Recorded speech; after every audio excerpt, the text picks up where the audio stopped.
അമേരിക്കയും ഇസ്രായേലും ചേർന്ന് സംയുക്തമായിട്ട് ഇറാനെ ആക്രമിച്ചു. അതിന് അമേരിക്ക കൊടുത്ത പേരാണ് ഓപ്പറേഷൻ എപ്പിക് ഫ്യൂറി എന്നുള്ളത്.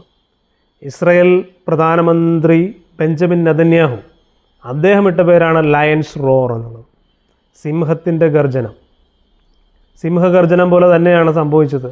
അമേരിക്കയും അതുപോലെ തന്നെ ഇസ്രായേലും സംയുക്തമായിട്ട് കയറി ഇവിടെ അടിച്ചു, ഇറാനെ അടിച്ചു. ഇറാൻ ഇനി എന്ത് ചെയ്യുമെന്നുള്ളതാണ്.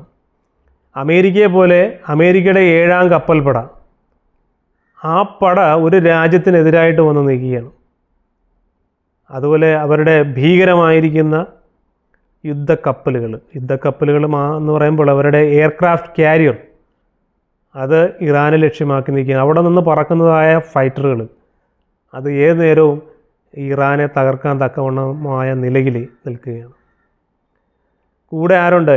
ഇസ്രായേലുണ്ട്. ഇസ്രായേലിൻ്റെ ചാരക്കണ്ണുകളും ചാരന്മാരും ഇറാനിൽ തന്നെയുണ്ട്. എന്ത് സംഭവിക്കുമെന്നുള്ളത് നമുക്ക് കാത്തിരുന്ന് കാണാം. ഇപ്പോൾ സംഭവിക്കുന്നത് ഇറാനിൽ കയറി നിരത്തി പലയിടത്ത് അവർ അടി കൊടുത്തു എന്നുള്ളതാണ്. അവർ ബോംബിട്ടു. ഇത് നേരത്തെ അമേരിക്കയുടെ പടക്കപ്പലുകൾ, എയർക്രാഫ്റ്റ് കാരിയറുകൾ ഈ ഇറാനെ ലക്ഷ്യമാക്കി നീങ്ങിയ സമയത്ത് പലരും ചിന്തിച്ചു ഇത് വെറുതെ ആയിരിക്കുന്നു, ഇത് അമേരിക്കയുടെ ഒരു പേടിപ്പിക്കൽ മാത്രമാണ് എന്നാണ് കരുതിയത്. എന്നാൽ ഇത്രയും സംഭവങ്ങൾ ഒരുമിച്ച്, ഇത്രയും വെടിക്കോപ്പുകളും ഇത്രയും യുദ്ധക്കപ്പലുകളും എല്ലാം കൂടി ഒരുമിച്ച് ഒരു രാജ്യത്തെ ലക്ഷ്യമാക്കി വരുന്നുവെങ്കിൽ അതിനൊരു കാരണം ഉണ്ടായിട്ട് തന്നെയാണ്. അത് ചുമ്മാതെ പേടിപ്പിക്കാൻ വേണ്ടിയിട്ട് പടക്കം പൊട്ടിക്കുന്ന പരിപാടിയൊന്നും അല്ല.